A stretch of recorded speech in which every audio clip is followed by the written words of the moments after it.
Haleluya, puji nama Tuhan. Tuhan kita adalah Tuhan yang baik. Tuhan kita adalah Tuhan yang luar biasa. Puji nama Tuhan, saudara terkasih, dalam nama Tuhan Yesus Kristus. Saat ini saya ingin memberikan kepada setiap orang percaya kebenaran firman Tuhan pada saat ini dimanapun saudara beriman berada. Tapi sebelum saya memberikan kepada kita semua kebenaran firman Tuhan, bersatu dalam doa. Kami bakal memiliki seperti Engkau telah Allah yang luar biasa di dalam kehidupan kami. Pada saat ini kepada semua kami sebagai orang percaya, sebagai orang beriman dengan Tuhan, kami rindu untuk mendengarkan sabda firman. Oleh sebab itu kepada semua, biarlah kebenaran firman mengubahkan kehidupan kami.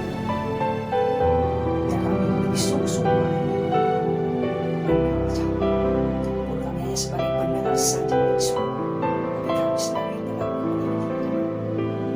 Terlebih dahulu Tuhan, sebelum kami mendengarkan sabda kebenaran firman Tuhan, ampuni segala kesalahan kami.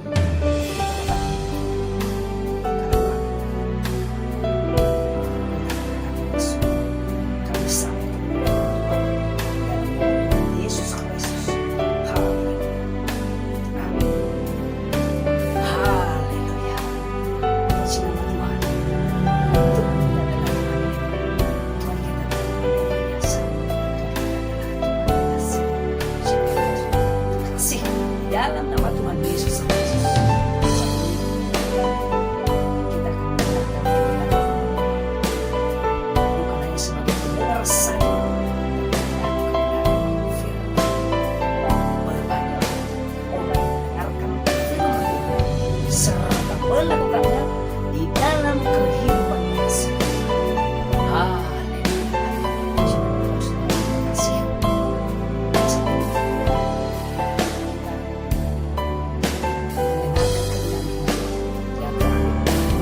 Kisah para Rasul pasal 5. Kisah para Rasul pasal 5 ayat 30 sampai ayat 30.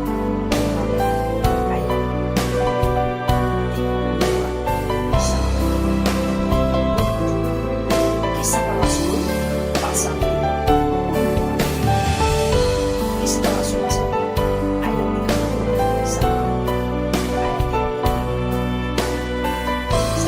dulu semua.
Alkitab firman Tuhan itu yang menjadi pegangan kehidupan saya. Firman Tuhan itu adalah yang memberikan kelegaan, sukacita, bergaul di dalam Tuhan, hidup di dalam Tuhan, maka kemenangan ada bersama saya, saudara. Mari saudaraku terkasih di dalam nama Tuhan Yesus Kristus, jangan pernah jenuh untuk membaca, merenungkan kebenaran firman Tuhan. Pada saat ini kita melihat kisah Rasul pasal 4 ayat 32 sampai ayat yang ke-37. Ini kisah Rasul Paulus atau hidup jemaat ulang-ulang. Saya akan memberikan tema kecil membangun persekutuan yang saling mengasihi. Sudahkah saya mengasihi Tuhan? Sudahkah saya sudah mengasihi sama kita? Ya. Ada pepatah yang mengatakan, bahkan sering orang percaya atau orang beriman mendengarkan pepatah ini yang luar biasa. Ya. Berbagi itu indah. Apa keindahan itu? Ya. Jemaat mula-mula atau orang yang percaya pada Yesus, hidupnya dalam kumpulan yang sejati dan sejiwa. Ya. Ia selalu dapat merasakan apa yang dirasakan sesamanya. Turut mengambil bagian.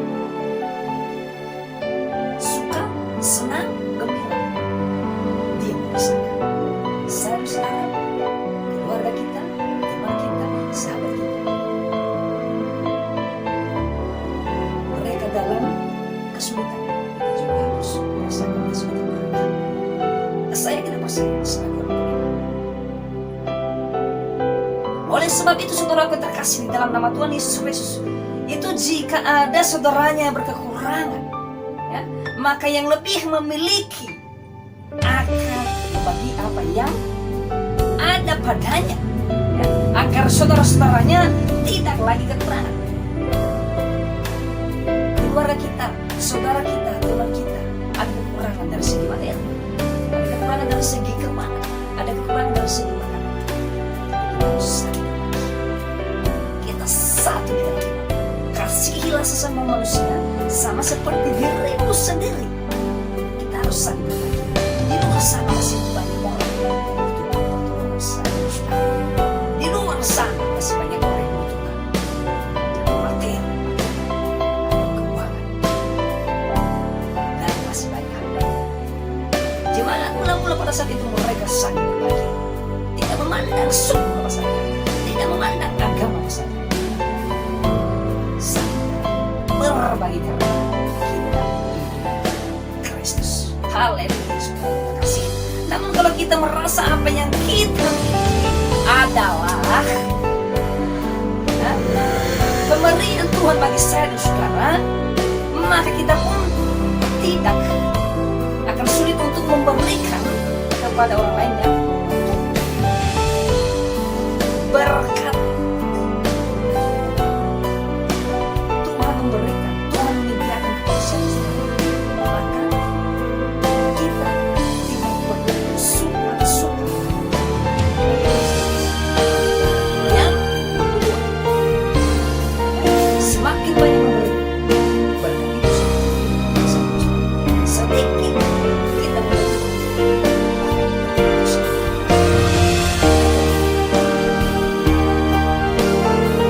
Ungkapan yang mengatakan ini sangat jelas, berbagi. Karena memang dampak dari kesediaan kita untuk berbagi adalah kita semua hidup dalam kasih karunia yang berlimpah-limpah. Tidak ada lagi yang berkembang. Orang yang hidup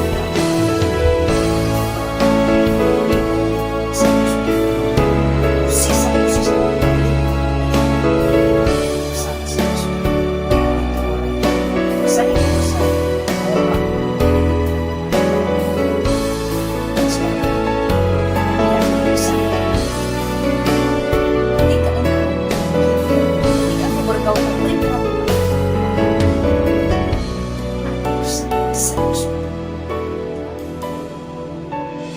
jadilah pengikut Kristus yang sejati, dan jadilah pengikut Kristus yang benar-benar setia di dalam Tuhan. Layanilah Tuhan dengan segenap hati. Jangan pernah sungut-sungut untuk melayani Tuhan. Ya. Oleh sebab itu, saudara terkasih dalam nama Tuhan Yesus Kristus, ini firman Tuhan yang begitu dahsyat ini yang mengajarkan kehidupan saya, saudara. Ya. Kesediaan untuk berbagi menunjukkan bahwa hidup kita jauh dari kata ego. Jika saya dan saudara suka berbagi, kehidupan saya dan saudara jauh dari kata keegoisan yang hanya mementingkan diri sendiri. Bukan hanya kita sendiri yang kita perhatikan, tetapi orang lain sekalipun kita juga harus perhatikan. Teman kita, saudara kita. Tidak perlu menganggap sepele. Ya, di luar sana masih banyak orang yang membutuhkan pertolongan saya, saudara. Ya. Semakin memberikan berkat itu, bahkan berkat itu semakin melimpah dengan saya, saudara. Haleluya, saudara terkasih. Hidup persekutuan jemaat mula-mula pada saat itu memperhatikan kepada kita bahwa persekutuan mereka tidak hanya sebatas pada saat ibadah bersama, ya, berdoa bersama. Maka hidup mereka tetap satu di dalam Tuhan, sejiwa di dalam Tuhan, ya. Kasih sebagai mana yang dikatakan dalam nas di atas, ya. Dalam Kisah Para Rasul pasal 4 ayat 32 sampai 36, ya. Mereka sehati dan sejiwa. Sudahkah saya dan saudara sehati dan sejiwa bersama dengan Tuhan? Sudahkah saya dan saudara sehati dan sejiwa bersama dengan keluarga Anda saya? Ya. Yang mempersatukan mereka bukanlah ikatan keluarga, ya, dan saling mengenal, tetapi mereka terikat oleh kasihnya Tuhan, oleh cintanya. Itu dia sejati dan sejiwa adalah buah dari karya keselamatan Tuhan kita Yesus Kristus yang dilakukan oleh Tuhan Yesus, bahwa Yesus sampai mati di kayu salib. Dia mati di kayu salib adalah hanya karena kasihnya agar kita disatukan dalam kasih Allah. Seperti Yesus yang memberikan dirinya bagi keselamatan kita, atau keselamatan saya dan saudara. Maka demikianlah kita agar membuka diri, memberikan diri kita kepada orang lain, saling berbagi, ya. Hal inilah yang ditujukan oleh mereka yang telah menerima berita tentang keselamatan yang diberikan oleh Tuhan Yesus. Mereka berlomba-lomba, menari-nari, bergembira tanpa paksaan, memperhatikan kasihnya dengan berlimpah. Kasihnya Tuhan itu sungguh kasih dalam hidup saya, sungguh luar biasa dalam hidup saya. Persekutuan yang kudus yang diberikan pada saat itu adalah oleh Tuhan di dalam dunia ini, bukan persekutuan yang munafik, saudara, yang egois. Sama-sama beribadah, sama-sama berdoa, ya, mendengarkan firman Tuhan bersama, bersatu di dalam doa, ya, bersatu di dalam ibadah, ya, namun tidak bersatu di dalam kita bersatu. Maka satu-satu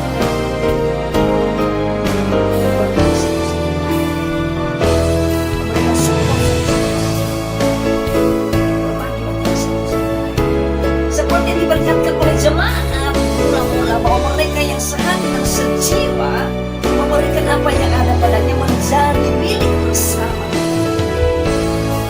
Hal ini bisa menjadi bagi kita dengan selalu bertanya pada diri kita sendiri, apa yang dapat berikan, apa yang artinya bahwa iman kita atau iman saudara atau saya kita kepada Tuhan akan berbuahkan hasilnya, saudara, ya, dan bahkan kepada orang lain ada hasilnya. Saudara saling berbagi, mengasihi satu sama lain, tidak memandang agama apapun dia, tidak memandang suku manapun dia, ya. Maka bagaimana membangun diri kita menjadi orang yang berbahagia di dalam Tuhan, ya? Ketika kita dapat memberi, dapat menolong, dan dapat berbuat sesuatu yang baik bagi sesama saya dan saudara. Tetapi saya ingatkan sekali lagi, kasih Tuhan Yesus adalah Raja damai. Tuhan Yesus adalah Raja penyelamat. Tuhan Yesus adalah Raja penyemangat kehidupan setiap orang percaya. Ya. Yesus mempunyai ciri khas yang luar biasa. Ya. Sebagaimana yang dicantumkan ya, di dalam ayat Kisah Para Rasul pasal 4 ayat 32 sampai ayat yang ke-37. Ya. Yang pertama di situ saudara yang saya ambil contoh adalah cinta damai, ya. Rukun tetap bersatu, ya. Sehati dan sejiwa. Ya. Itu yang pertama yang saya ambil poin dari firman Tuhan ini. Yang kedua adalah suka berbagi atau tidak egois, tidak mementingkan diri sendiri. Ya. Hidup dalam kasihnya, karunia Tuhan. Roma pasal 5 ayat 17. Yang keempat adalah tidak keras atau menerima dan mengelola berkat serta dengan Tuhan atau sesuai dengan kemampuan. Ibrani pasal 13 ayat 2. Saya tidak mau membacakan bagian semua. Saudara yang bisa membaca masing-masing. Nah, saudara akan terkasih di dalam nama Tuhan Yesus Kristus sebagai orang yang hidup di dalam Tuhan, berbagai karakteristik ya, yang harus nyata di dalam kehidupan orang percaya. Yang pertama, saudara terkasih adalah hidup rukun, ya, bersatu, atau artinya dengan kata lain sehati dan sejiwa dengan saudara seiman.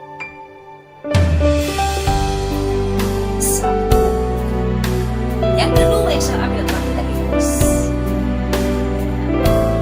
Mau saling berbagi, mau saling menolongkan kepentingan orang lain. Tidak memandang sedang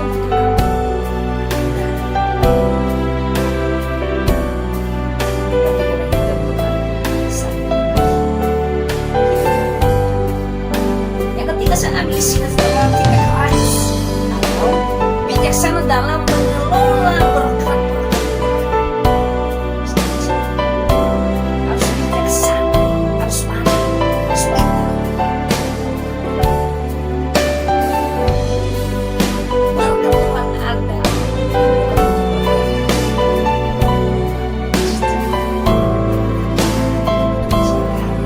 Anak sekolah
jadilah pengikut-pengikut Kristus yang sejati. Haleluya.